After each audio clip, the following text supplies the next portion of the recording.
మంగపేట మండలంలోని Bahujan Samaj party assembly అధ్యక్షులు ఎంపిల్లి Veeraswamy, BSP జిల్లా ప్రధాన కార్యదర్శి రాజశేఖర్ వర్మ, ఏటూరు నాగారం బీఎస్పీ జిల్లా నాయకులు భిక్షపతి గౌడ్, ఎండి రియాజ్, మండల అధ్యక్షులు ఎంపిల్లి రాజు ఆధ్వర్యంలో ఏటూరు నాగారం మండలం కేంద్రంలోని బీఎస్పీ ములుగు నియోజకవర్గం ఎమ్మెల్యే అభ్యర్థి భుక్య జంపన్న పాదయాత్ర నిర్వహించడం జరిగింది. ఈ పాదయాత్రలోని బహుజన్ సమాజ్ పార్టీ రాష్ట్ర నాయకులు, ములుగు జిల్లా అధ్యక్షులు, జిల్లా ఇన్ఛార్జీలు, అసెంబ్లీ అధ్యక్షులు, అసెంబ్లీ ఇన్ఛార్జీలు, బీఎస్పీ ములుగు జిల్లా నాయకులు, జిల్లా మహిళా కన్వీనర్లు, మండల అధ్యక్షులు, గ్రామం మండల ఇన్ఛార్జీలు, మండల నాయకులు, బీఎస్పీ పార్టీ బూత్ సెక్రటరీ నాయకులు, సేరోస్ మరియు అభిమానులు, వివిధ కుల సంఘాల నాయకులు, స్టూడెంట్స్, ఆర్గనైజర్స్, మిత్రులు, బీవీఎఫ్ టీం, యాస్డీసీ టీం అందరూ కూడా పాల్గొని విజయవంతం చేశారు.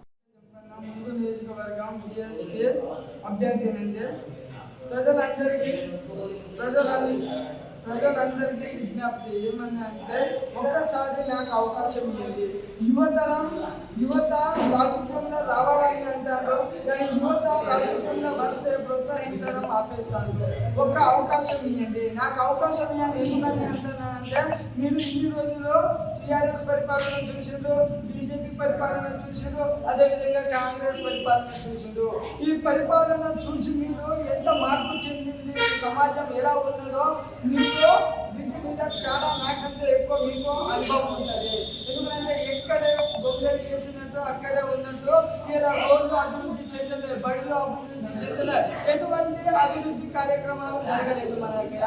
ఒక్కసారి మా బహుజన సమాజ్ పార్టీని ఒక్క అవకాశం ఇవ్వండి, మేము అధికారంలో రాగానే అభివృద్ధి ఏంటి అనేది మేము చూపిస్తాము. బహుజనులే అధికారంలో రావాలనే బహుజన పార్టీ యొక్క సిద్ధాంతము. ఎస్సీ, ఎస్టీ, బీసీ, మైనారిటీ, అగ్రకుల, నిరుపేదలు మనం అందరం కలిస్తేనే బహుజనులం. బహుజన రాజ్యం రావాలి. ఇలా సీతక్క గారు తెలిసిందనుకో, మనకు అక్కడ పిసిసి రేవంత్ రెడ్డి ఏమవుతారో ముఖ్యమంత్రి అవుతారు. అదే జ్యోతక్క గారు తెలిసిందనుకో, ఇలా ధోర సీఎం అవుతారు.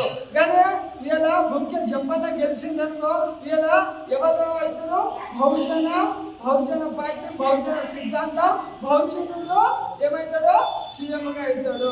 సో ప్రతి ఒక్కరు కూడా మీరు మనసులో పెట్టుకొని నన్ను ఆస్వాదించి ఎరుగు గుర్తుకు వేసి నన్ను గెలిపిస్తారని మీకు పాదాభివందనాలు చేసుకుంటాను. జై భీమ్.